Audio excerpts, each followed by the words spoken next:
Hare Krishna. Good morning, dear devotees from Sridham Mayapur. My name is Madhavananda Das, and we're continuing our adventures in Srimad Bhagavatam. Today's topic is a meeting in Kurukshetra as part 2, and we're continuing with our discussion on Friday, where we spoke about the events that led up to Krishna's departure from Vrindavan. I have to apologize to the devotees. Actually, for the last 15 minutes we've been speaking, but somehow that wasn't live streaming, and Lynn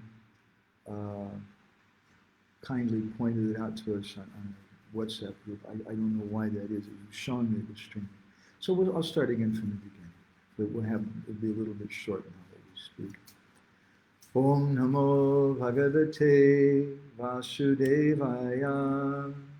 Om Namo Bhagavate Vasudevaya. Om Namo Bhagavate Vasudevaya. So in our session on Friday, we spoke something about the exchange of words between Kamsa, Narad Muni, and Akrura. And we first heard how Narad Muni went and told Kamsa that actually Yashoda, she gave birth to a daughter, and Krishna's really the son of Devaki. And it's these two boys who've killed all your men. And so Kamsa becomes very, very disturbed. And he decides immediately that he's going to kill Vasudeva and Devaki. And then Narad Muni, Jiva Goswami tells him that, look, if you kill his father, then you won't be able to kill him. He's just going to go hiding somewhere. And so then Kamsa sent Keshi, the Keshi demon at that time. Already all these other demons, beginning with Putana and Trinavarta and Arista and others, were killed. Arista's later, excuse me. But now Kamsa at that point sent Keshi, and he called for Chanura and Mushtaka, his different ministers, and then he called for Akrura. And he began to speak very sweet words to Akrura. Oh, you are my very dear friend. Held him by the hand, and spoke so many sweet things to him. And basically what he told him was he expressed his own paranoia and how everybody's against me, and I'm going to have to kill Krishna and Balaram. I'm going to have to kill all the members of the Yadu dynasty. I'm going to kill Vasudeva and my sister Devaki. I'm going to kill my old father Ugrasena, because they're all doing this conspiracy trying to get me. And then Tatas Chaisa Mahi Mitra Bhavitri Nashtakantaka, he says in chapter 37, text 35, he says, then my friend, he addresses him as Mitra, this earth will be free from thorns. Now actually Akrura wasn't really the friend of Kamsa, but he's just being humble and going along with him because otherwise he's going to get killed, and it makes a lot more sense not to get killed like that. So then Akrura begins to speak sweet words to Kamsa. Oh, my dear king, you're so wise, you're this, you're that. And we spoke something in our last session about this discussion and how Kamsa's words are very painful to the heart because they're false. They're not genuine. And false flattery is very painful to the heart. But then we also see that Akrura was speaking flattering words to Kamsa. And we commented on this with a statement Srila Prabhupada makes in the purport in the first canto of the Bhagavatam, that sometimes for a great purpose, great persons cheat purpose. And Prabhupada, we commented, sometimes he would flatter his own disciples. And Srila Bhaktisiddhanta Saraswati Thakur, he also spoke at different times about that, about how the sadhu sometimes has to flatter his disciples because otherwise they won't behave properly. That kind of flattery is for a transcendental purpose. Akrura's flattery to Kamsa is for a transcendental purpose.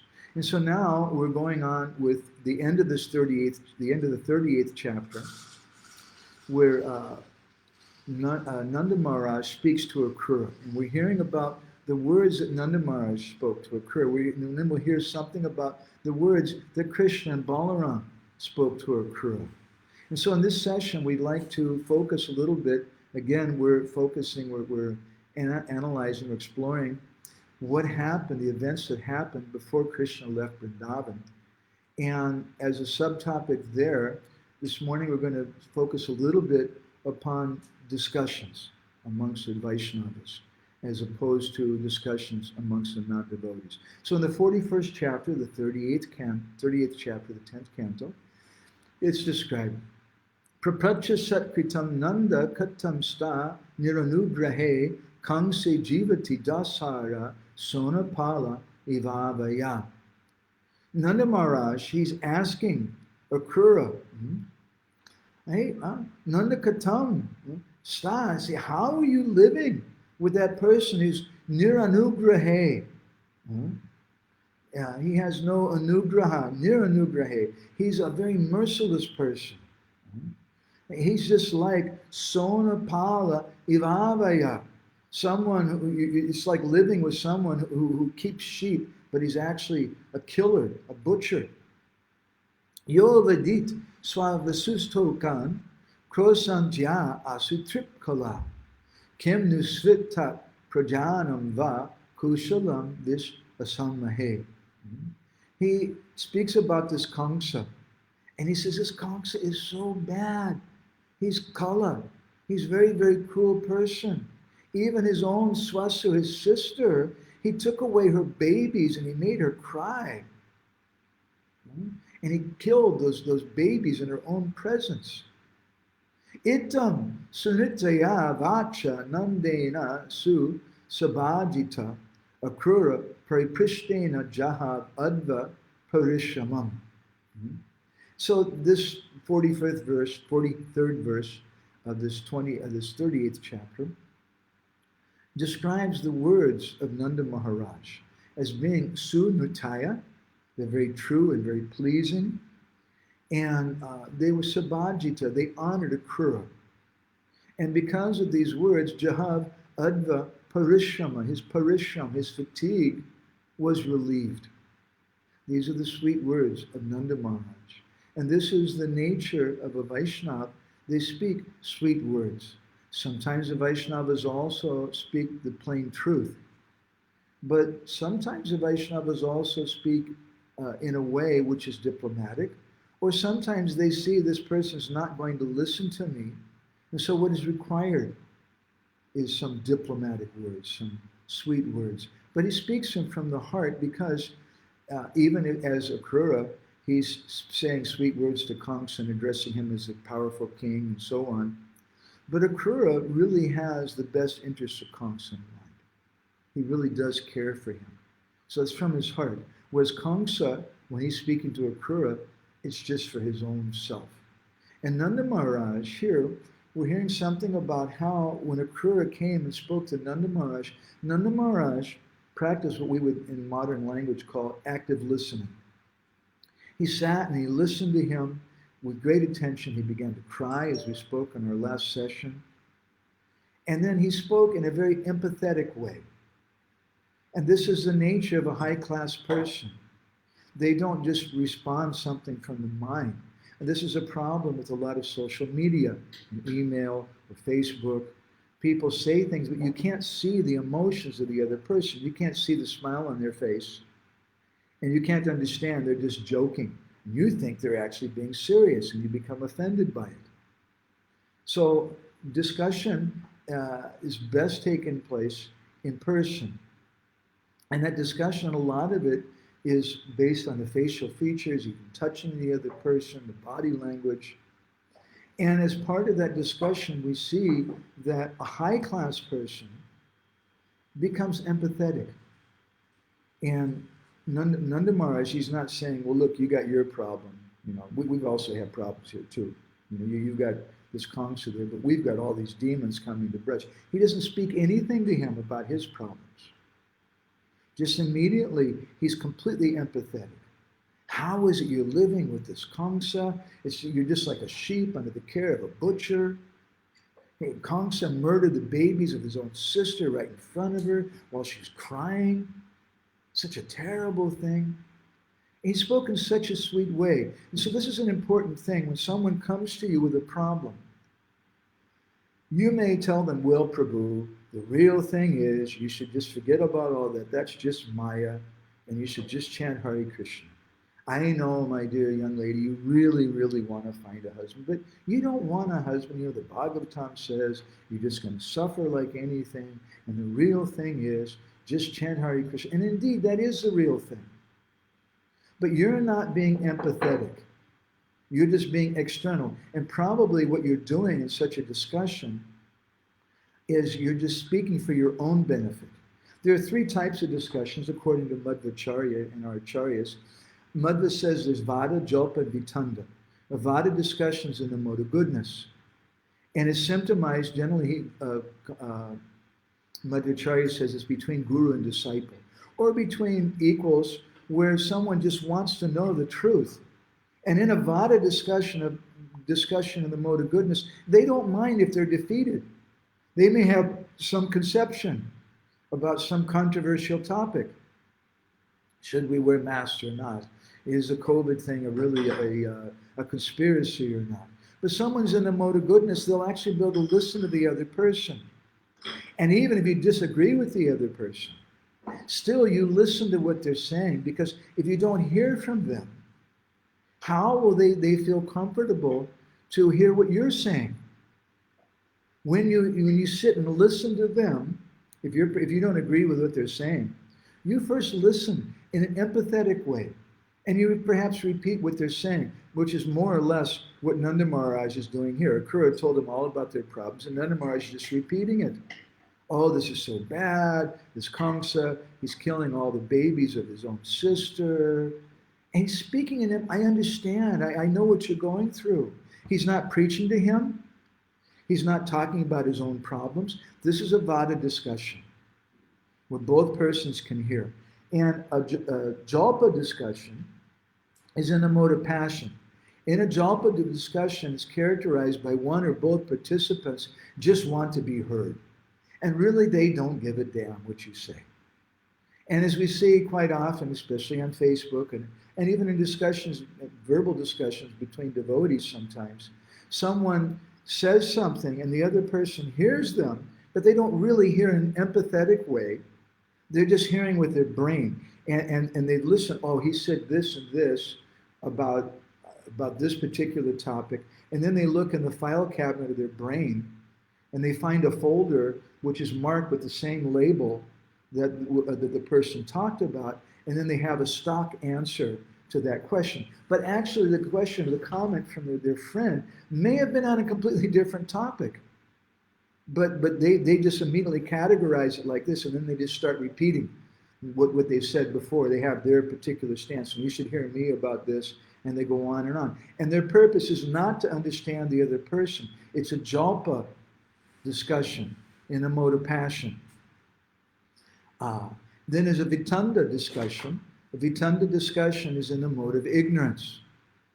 And in a Vitanda discussion, one or both parties really don't give a damn what the other person is saying. They just want to win the argument. They want to come out right. And it's just like we've seen sometimes in meetings or debates amongst devotees sometimes. It's like during wartime when someone is firing missiles at the other side. And so one party, they shoot all their missiles on the other side, and the other party says, yeah, you can't do that. I have our missiles also. And they start shooting their missiles. And neither party really even listens to what the other party's saying. So this is a problem. And it's a very, very important thing in Vaishnava culture that we have proper discussions.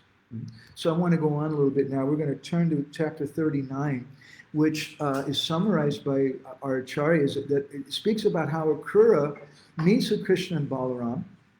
He tells him about Kamsa's plans. Now, for those of you who were attending our previous discussion on Friday, we're backing up a little bit. In that discussion, we went further than we're going today, where sometimes you have to take 2 steps back to go forward. We're taking a few steps back and looking more intently from the Bhagavatam about these matters. Previously in our discussion, we spoke some things, also from the Bhagavatam, but then from comments of Jiva Goswami's Gopal Champu and Brihad Bhagavatamrita, and some different commentaries in the Bhagavatam, which to my knowledge have not been translated yet.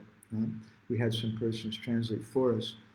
And we spoke about how Akrura to convince Nanda Maharaj, it took him all night long, and they were discussing like anything. And then the next morning, how Nanda Maharaj went to meet Yashoda, and how he finally was able to convince Yashoda, and how Krishna wasn't there because she was hiding Krishna. So we're going back a little bit. Now this discussion is slightly different, and we'll find that in Brihad Bhagavatamrita, this topic is discussed a little differently than is given in Jiva Goswami's Gopal Champu, which again is a little different from the discussion of the Bhagavatam, which is a little different from some of the different Puranas. And this is reconciled by our acharyas like Jiva Goswami and Sanatana Goswami, that in every Dibya Yuga, the same pastimes happen repeatedly. They happen, the same thing that happened in the previous Dibya Yuga, previous age, but it's happening in a little different way. And sometimes the example Sanatana Goswami gives is that sometimes when Lord Ramachandra comes, Ravan kidnaps Sita. But other times he doesn't kidnap Sita. It doesn't happen every time. So it happens a little different way. And our purpose in telling us is not just for something academic or informational, but our purpose is to try to understand the bhav, the feelings. Because our discussion really is not about Krishna's leaving Vrindavan, but our discussion ultimately is about the meeting in Kurukshetra. But to understand that meeting, we first have to set a foundation and understand what happened, how it was that Krishna left Vrindavan, and what were the very, very intense feelings of the Vrijabasis. So in this chapter 39, it discusses about how Krishna and Balaram pacified Akrura and how the gopis began to cry in distress when Krishna left for Mathura. And we'll probably have 1 or 2 sessions just from this particular chapter. So Sukadeva Goswami discussed how Akrura was honored so much by Krishna and Balaram. Nanda Maharaj, he pleased Akrura with sweet words. Jiva Goswami says then he entered his inner quarters to perform some nightly duties. And then Krishna and Balaram, because there's a guest there, and Krishna and Balaram are representing their father, they want to do the right thing. So they call the servant, and they have the servant give a nice seat to Akrura. And then they offer Akrura, because Akrura has just come on a journey. And so they give him some nice water to drink. They have the servants fan him. They could have done it themselves, but Akrura, his particular mood is a different kind of mood, and he's very much in the mood of awe and reverence. Actually, Bhaktivinoda Thakur says in his Krishna Samhita, something which we may discuss a little further later in some of our later sessions, that Akrura represents Gyan. And prior to that, it represents knowledge and awe and reverence. And prior to the arrival of Akrura, that wasn't present. That mood wasn't present in Vrindavan. And so he says that when that mood enters Vrindavan, then Krishna leaves Vrindavan. Oh, this is not the right mood for Vrindavan. I have to go. This is a mood for another place. And so then he goes to Mathura. So when Akrura comes, Krishna and Balaram don't personally fan him because that would disturb the mood of Akrura. But they give him some sandalwood paste and some flowers and different things. And Akrura becomes very, very happy with that.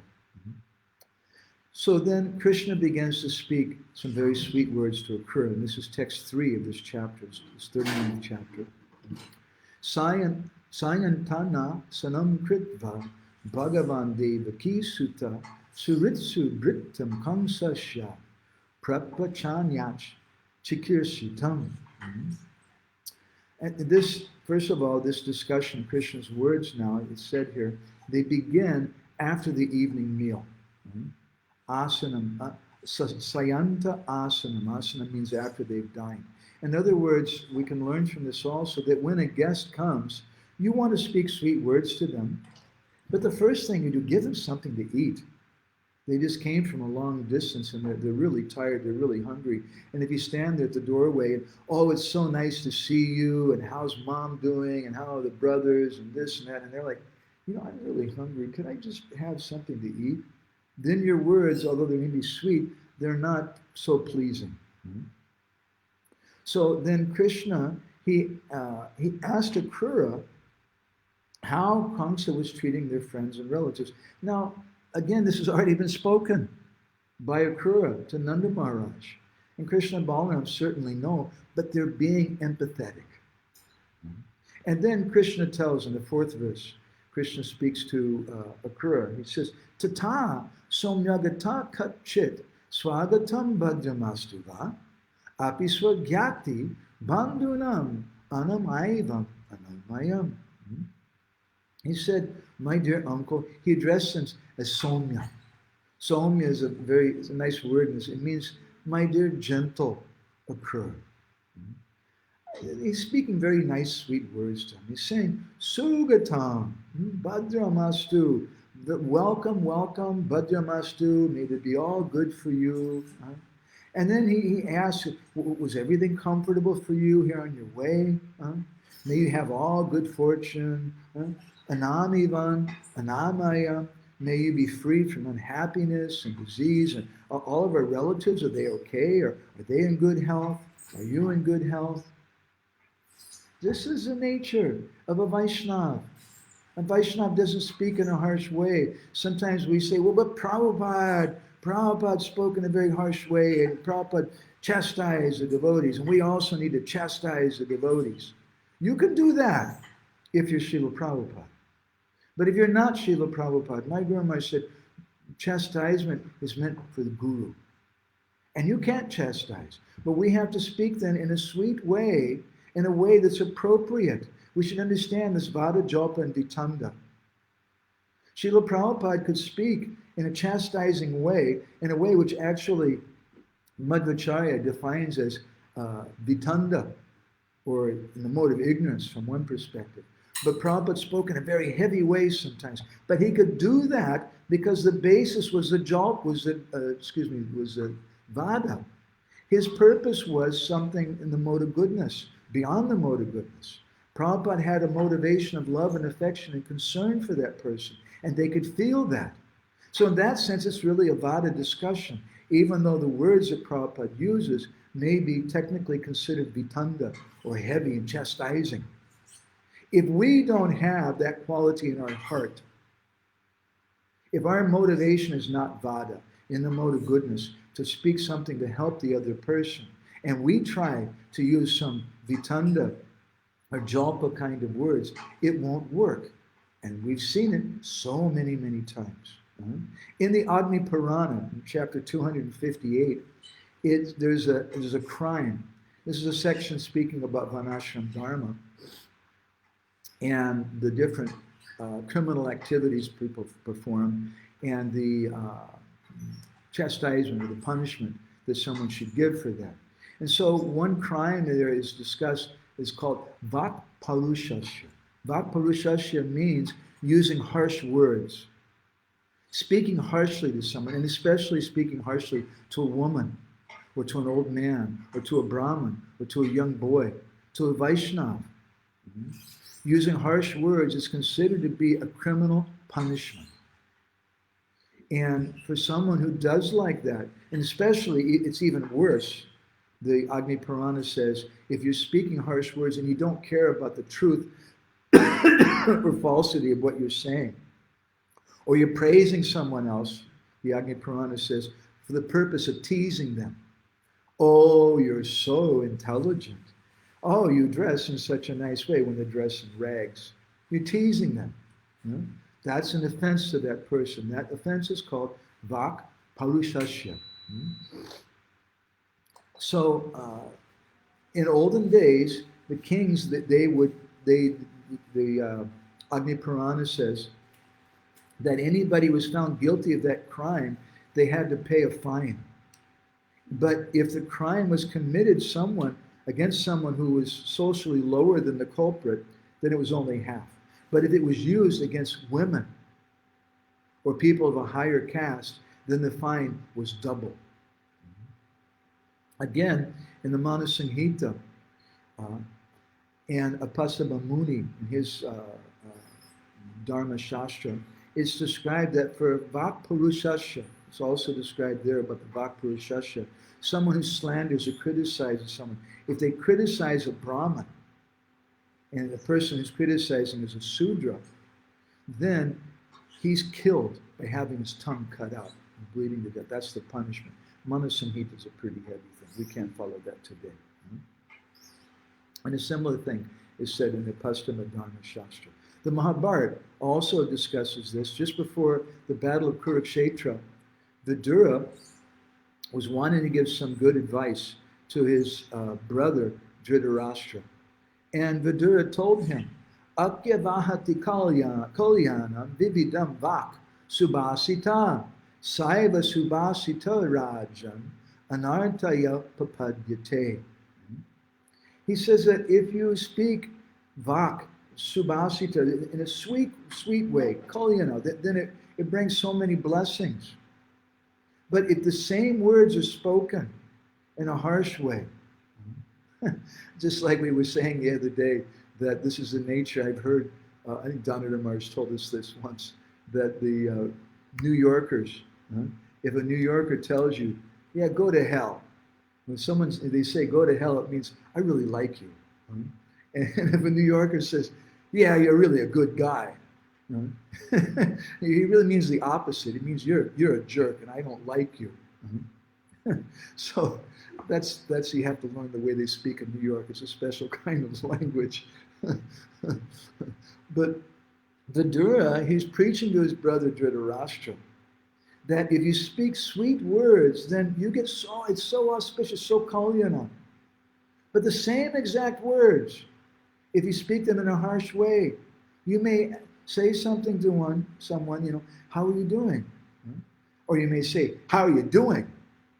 The same words have a completely different effect. And Vidura says it generates evil if you speak them in a harsh way. And then he goes on to tell Dhritarashtra, Sohate sayaker vidam vanam parushana hatam vacha duruktam bibatsam na samrohati vakshatam. That if you have a forest, a vana, and that forest has been, all the trees have been cut down. Anapayani, could you turn it off? Is it okay if we turn it off? Yeah. Just turn it off for a moment to see that. Oh, turn it on. Turn it on. Sorry, it's about to rain outside here. So the light's a little different sometimes. So that forest, whether the trees, whether they're pierced by arrows or they're cut down by axes, it grows back again. It says, but vacha duruktam bibat samna samrohati vakshatam.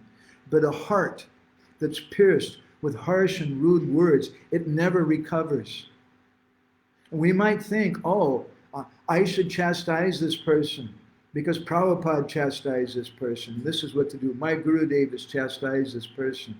But if we're not coming from the platform of Vada, if we're not speaking from our heart with genuine concern from that person, and even though technically what you're saying may be appropriate, chant Hare Krishna Prabhu, then your words are not going to help that person. And Vidura goes on to say, Karnan alikanarchan nirharanti sarirata vaksal yastu na nirhartum sakyo hridishayo hisa. He says that you can take an arrow from the body. You've been shot in the body with an arrow, and you can pull it out of the body. You can pull a dart out of your body. He says, but vaksalyas, salya means a spear, or a dart. The spears of harsh words, you can't take those out of the heart. You can't take that out of the depth of the heart. And therefore he says, Tan pandito namasrijet parisya. A wise person doesn't fire these kind of arrows upon other people. It's such an important thing to learn how to discuss amongst the Vaishnavas.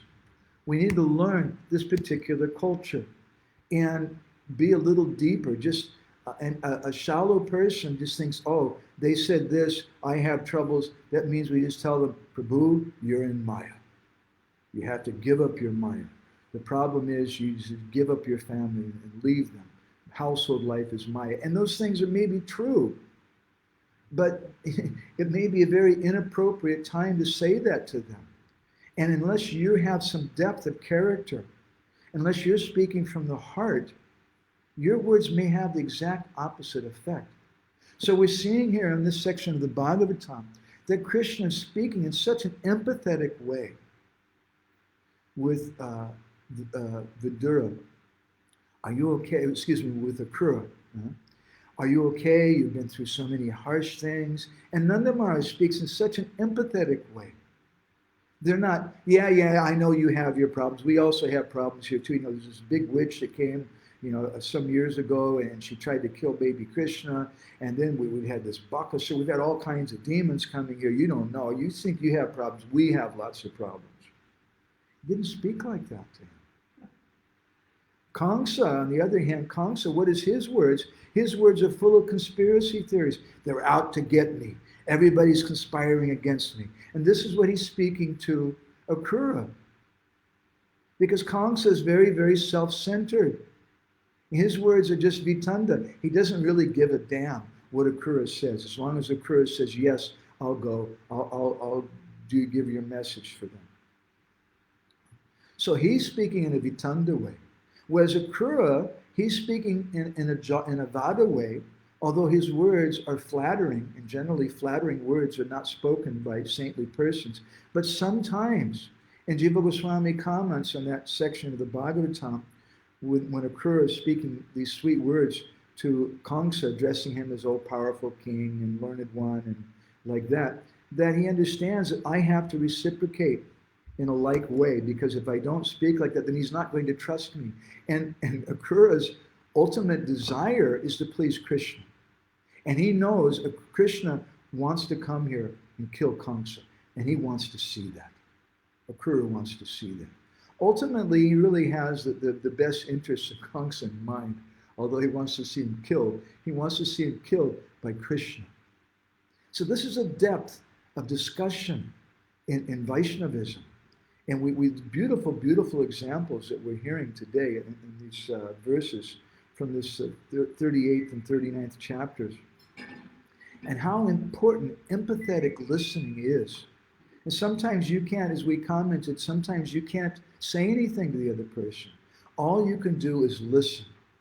There's a video, for those of you who are interested in dealings between men and women, there's a video which one sannyasi recommended to me called It's Not the Nail. And it's a very, very funny video. There's a husband and wife sitting on the bed, and the wife is telling her husband, I've been having these terrible headaches for so long, and it's just causing me so much pain. And then you get to see her face, and there's a nail stuck in her forehead. And her husband starts to say, it's just that nail. If you take the nail out of your head, then you'd feel better. And she becomes angry with him. It's not the nail. You're always saying it's a nail. Leave it alone. It's not the nail. And then he says, okay. And then he speaks some empathetic things. And I understand. It sounds really terrible what you're going through. And his words, it's a little sarcastic. And this is not just the case of men and women, although sometimes people say like that women just need to be listened to. But I've also marked that many men also just want to be listened to in an empathetic way. It's such an important thing. And when we speak such empathetic words, it relieves the pain of the heart of that person. It relieves their fatigue. And such words are so very, very auspicious, as contrasted with this vakparushasya, these harsh words, which someone out of pride is thinking, I have this ability, I know Shastra, I've memorized 5 verses from Bhagavad Gita, I'm a senior devotee, I've been around now for 1 whole year, and I can chastise this person. Using those harsh words, if you're not empathetic, and if you're not speaking from the platform of Vada, and the mode of goodness, then your words are going to cause pain for someone. And they create a disturbance in our society. And so we're seeing this in these discussions between Akrura and Nanda Maharaj, and Akrura and Krishna and Balaram. So I want to thank everybody who's been taking part today. Madhupati Prabhu is here. And Lynn, thank you for warning us about that. Somehow it wasn't working. I don't know why. But I'd set it up. It showed me it was live streamed, but I stopped it and started again. and Mahendra Prabhu, and Gaurnath Raj, and Vrijabanita, and Raghava Pandit Prabhu. I don't know if he's still here. Raghava. So I'd like to ask the devotees if they have any reflections or comments at this point, what you're walking away with. And Raghava's offered one. He says that the sheep fear the wolf their whole life, but they're going to be eaten by the shepherd. It's a very good comment. The sheep are fearing the wolf. Oh, that's wolfy somewhere. But they don't see who's actually going to eat them. And people in a similar way, if I can expand on his comment, people sometimes they're fearing, oh, it's a conspiracy thing, it's this place, the governments, it's this, it's that. But they're going to be eaten by someone else. They're going to be eaten by death, personified. But Jabanita has commented, what about the gross, tasteless, and inappropriate flattery of a disciple towards his spiritual master or another devotee? What is the purpose of such a student? So in Bengali, there's a phrase for that which is not coming to my mind. Atistuti ninda. Atistuti ninda means the offense of too much flattery. When you go to someone, you say, my God, Prabhu, I think you come from the spiritual world. You're a pure devotee. Now, if you really mean that, if you really feel that toward your Gurudev, that's nice. But if you're saying that to flatter them, to get something out of them, that's considered to be an offense. And the same words, if you speak with genuine feeling, those words are beneficial and they're very sweet. But if you're saying it and you don't really mean it, that's tasteless, gross, inappropriate flattery. And the Guru doesn't accept that. Some disciples, sometimes they try to flatter Guru. Oh, I'll say a lot of flattering, nice things to Gurudev. I'll give him lots of money. And then Gurudev, he's going to give me some position. He'll make me the temple president. He'll give me this or that. You have some selfish motivation in your words. So, yes, that's tasteless and inappropriate and gross. And Brian from Scotland. Oh, Bhaktivinoda Prabhu from Scotland. Hare Krishna. It's always nice to see devotees from Scotland. And Madhupati Prabhu has asked a question, does this mean that when a devotee sends some nonsense video about the COVID conspiracy, I should watch and discuss it? I don't. But if I want to have a discussion with that devotee, I do. Because unless you're empathetic, unless you sit down and listen to them and walk in their shoes some distance, unless they really feel like, oh, that they've watched that video, they understand my arguments, then they won't be able to listen to you. So if there's someone who will actually be able to listen to you, that's the first question. Generally speaking, frankly, especially on Facebook, when someone sends me a video, I find they've already got their mind made up and there's no point in me saying anything. And maybe they're right even. What do I know? I don't really care. I'm sorry, I'm not so much interested in all these conspiracies or this or that. I'm here to chant Hare Krishna, read the Bhagavatam, because I feel that's the appropriate thing to do. And this COVID thing, I'm not convinced that it's a conspiracy. It may be, but I really don't know. And I'm not convinced by these authorities that people are showing, wearing a mask doesn't help anything. I've heard so many other doctors say other things. But why do I want to get into that? My purpose is not to talk about COVID. My purpose is to talk about the Bhagavatam, because that's the ultimate solution. As I think Raghava Pandit Prabhu is intimating, the sheep, they fear the wolf their whole life, so they're going to be eaten by the shepherd. So we may be afraid of the virus and trying to do everything we can against the virus. We may be afraid thinking it's a conspiracy and trying to, but you're going to be eaten up by death. So the real solution is a Bhagavatam. Lila Avatar, Prabhu Mataji's commented, Hare Krishna, just like using sweet words for preaching, so important. And yes, sweet words for children and women. Sweet words are so important. We go to visit the cows every day, and we visit the dogs. There's a Nandi sanctuary across the road, and the dogs are there. And I talk to the dogs. And Anna Piney, she starts laughing when she hears me talk to them, because I boop boop, hee hee hee, and I speak, and those little puppies, they go mad. They're so happy. Oh, he loves me. He's speaking like this. I'm just making some silly sounds. I'm doing the same thing for little babies because I want to please them. That's the purpose of my communication. I want to make them happy. Hare Krishna Gauranga and Raghavaji. Thank you very much for your nice comments, the devotees. So now I'm going to turn to the devotees who are sitting here physically with us and ask Sachitanoi Prabhu, do you have any reflections or anything? These topics? Speak loud, Prabhu. Well, thank you, Prabhu. I was just considering about this point of the behavior and the attitude of a person who tries to figure out how to deal with when you are interacting. And for example, you were mentioning about devotees. Sometimes we see that they get entangled in this, in the modes of material nature. So it requires some kind of culture and maturity, education, knowledge, and how to deal, because sometimes, you have to know who you're talking to, and then you're going to deal with that person in that way. Yeah. And because sometimes even, you heard that, we've seen that senior devotees, or like even Prabhupada, sometimes they're very transcendental, but they deal in a particular way according to the circumstance. So we have to become experts of time, place, and circumstance.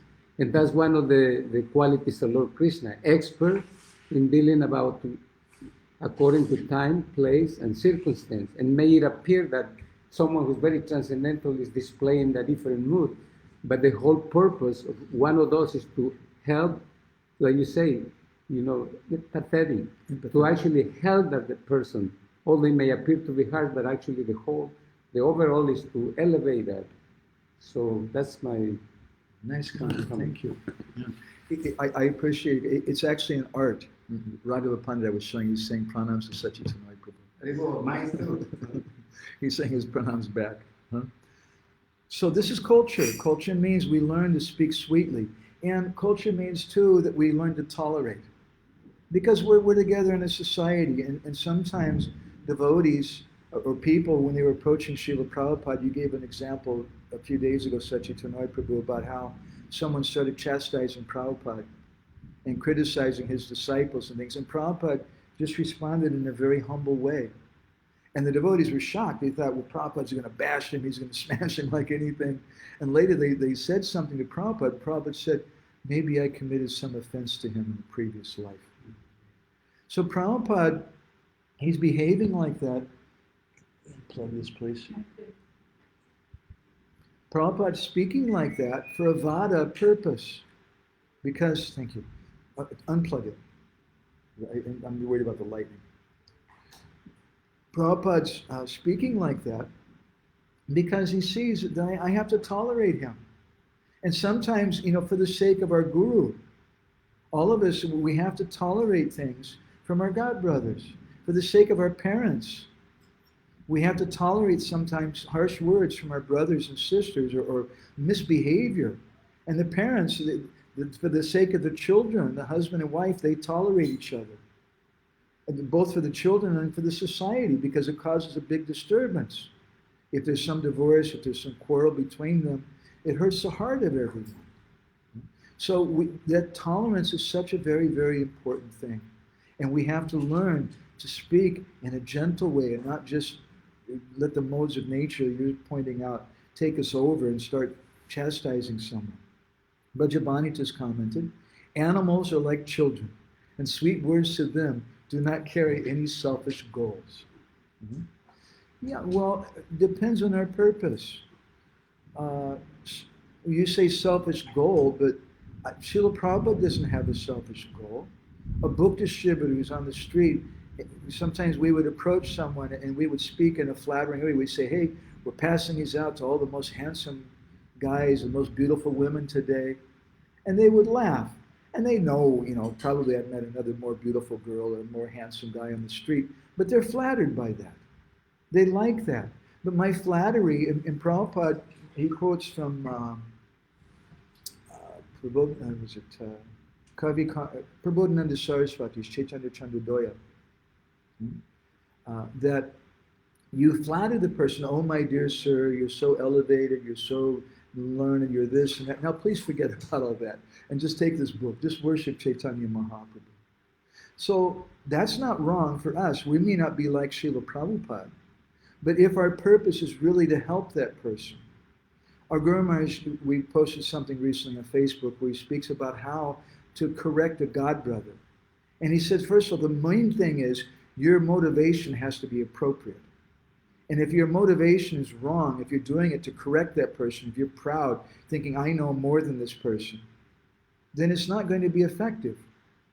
But if your motivation is really out of affection and concern, and maybe it's not as deep as the motivation of Srila Prabhupada, but still you have some genuine motivation. You see, you really want to help them. And so you may speak to them in a sweet kind of way. And what you're saying, you may say, you know, Prabhuji, really, I've seen you, you're such an intelligent person. How is it that you're behaving like this? Now, maybe they're not so intelligent, but you're speaking in a flattering kind of way with a good motivation. And you're saying it in a Vada kind of way that's helpful for that person. But as Vrijabasis is pointing out, that if our words, our sweet words, have some selfish motivation, then we're offended by that. That's atistuti ninda. That's what we would call in America a con artist. Someone comes and tries to flatter you. It's very common in America. People, con artists, they read the newspapers and they find out when an old man has died, and the newspaper says, and we feel sorry for his poor wife who's still there. And they go to that old woman and they knock on her door. Now she's alone. She doesn't have her husband there to protect her. There's no one there, and she owns a house. And so they start speaking in a very sweet way to that woman. And, do you need something? I saw in the paper, I'll bring some food for you. It must be really hard for you. And they're speaking sweet words, but they have a selfish motivation. And their motivation, after some time, they say, you know, it must be really hard for you to maintain this big house by yourself. And maybe you should just get a nice small flat. And, you know, I'll buy the house from you. And then they offer them a price which is half of what the market should be. They're just trying to cheat them. These sweet words. That's a very, very terrible thing. Leela Mataji's commented, that's why it's so important and essential to have devotee care, to heal the past and take care of the present. Sweet actions and mentality is such a very, very important thing. We have to realize our position and speak according to our position. It's not my position to chastise other people. Raghava Prabhu has commented, I like your comments always, he said, words can also be aspirational. We're seeing their potential and expressing their future or dormant good qualities to help someone develop such good qualities. Exactly. So it doesn't mean that I have to be a Mahabhagavat before I can correct someone. But I have to act according to my position. And that's a cultural thing. I can't just go to one of my godbrothers. If that person respects you as guru, like a Siksha guru or something, then you can speak maybe in a harsh way to them. But if they don't see you like that, they see you like a friend, but you see they're doing something wrong, then our Guru Maharaj said, then you speak some sweet words and you speak to them privately. Huh? And that kind of discussion, it's aspirational. We really want to help them. We're seeing their potential, as Raghava is saying. We're expressing their future dormant good qualities. We want to help them to develop good qualities. That's our purpose, and that's also Vada. Thank you. It's such a very, very important discussion amongst the devotees. It's discussed in the Bhagavatam, in the 11th canto. There's a verse that I quote in almost every class. Parasparam katanam pavanam bhagavadya mito rata mitastushtina vita mita atmana. The translation goes something like this, that devotees should learn how to discuss amongst themselves. And the first word is paraspara. Paraspara means back and forth. It's not one-sided, like a jalpa or vitanda discussion, mode of passion or ignorance. It's two-sided. I'm also listening. And the symptom that mito rata mitastushina vita mita atmana, that then Sridhar Swami's Bhavarta Deepika commentary in this verse, he says that the devotees, when they're having some back and forth like this, they develop trust in one another. And then they reveal their heart. And somebody says, you know, I've stopped watching television. And someone else says, wow, I'll also do like that.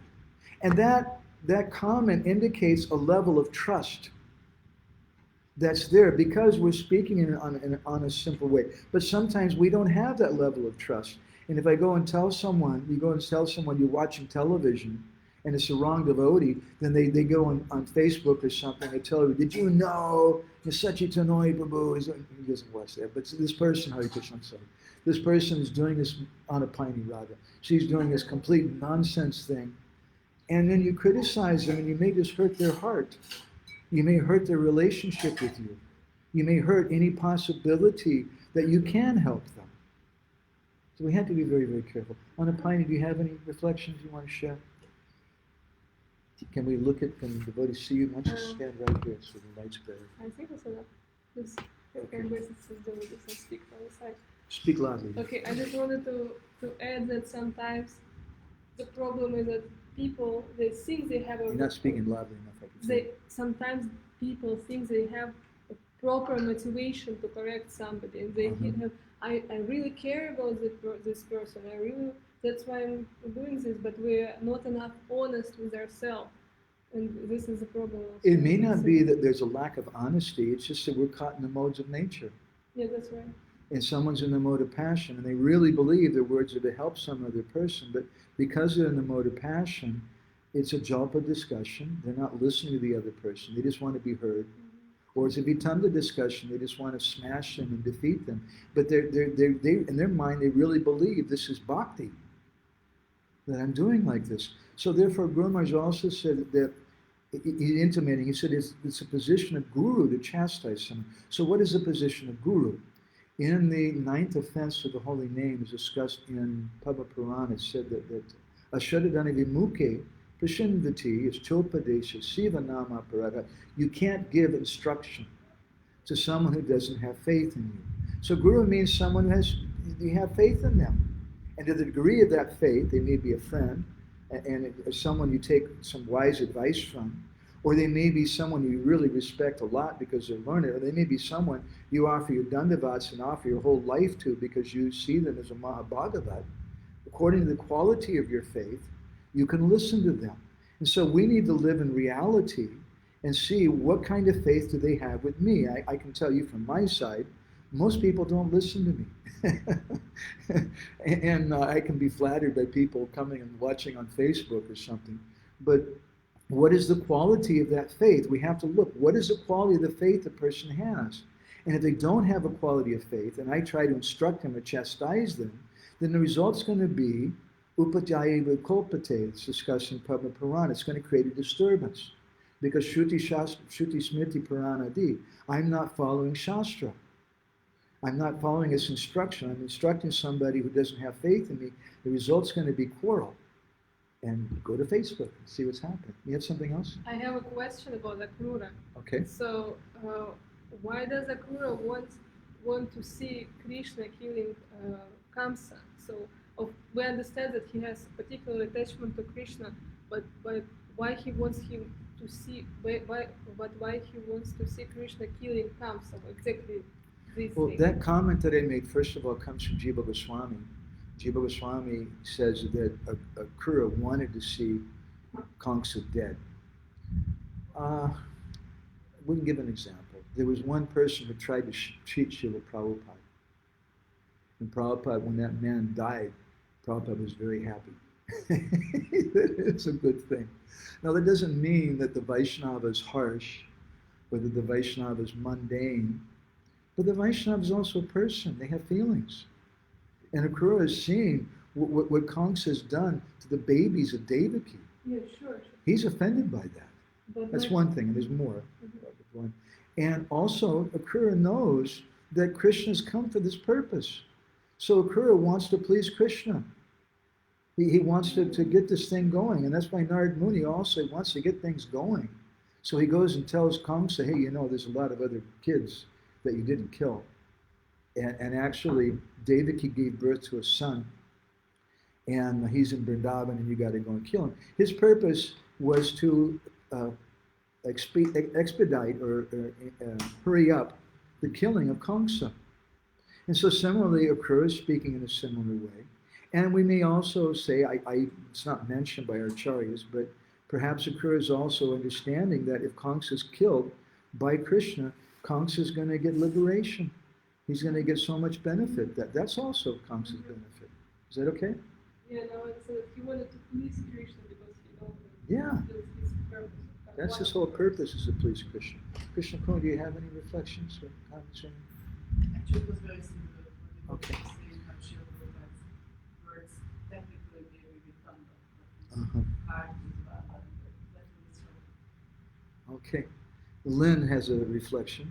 Thank you for a very interesting topic, Prabhu. Facebook is absolutely a study in conversations of individuals mostly just wishing to lecture to one another, rather than be curious about how others are perceiving a particular topic. It's a very harsh environment at the time. You know what I do? I take part in Facebook some, and when I find someone who's angry, and there's a lot of angry people, sometimes they come and say, "Why did you say that in this lecture?" Usually I find lectures are not a problem because angry people don't listen to them. It happens when you write something. If you quote Prabhupada as someone, that's not so dangerous, but if you write your own realization, then there's always going to be someone who comes and says something. And I try to practice empathetic listening with them. And I say, "Oh, I understand. You had a bad experience. You've seen so many people mistreated and things." And if you speak like that to them, you're honoring them, you're respecting them. And then maybe they may listen to you. So that's my reflection there. So I'm going to stop there, and today is Sunday. We'll be back. Raghava Pandit has made a comment. Spacebook. That's what it is. Thank you, my friend Raghavaji and Lynn, all the devotees taking part with us in this. Such a nice discussion with the devotees. It gives us some happiness. So we'll be back again on Wednesday, and we'll discuss some more of the events that took place in Vrindavan before Krishna, led up to Krishna's leaving Vrindavan, is part of a larger discussion about the meeting in Kurukshetra. Grantara Srimad Bhagavatam ki jai, Srila Prabhupada ki jai, Samaveda Bhakti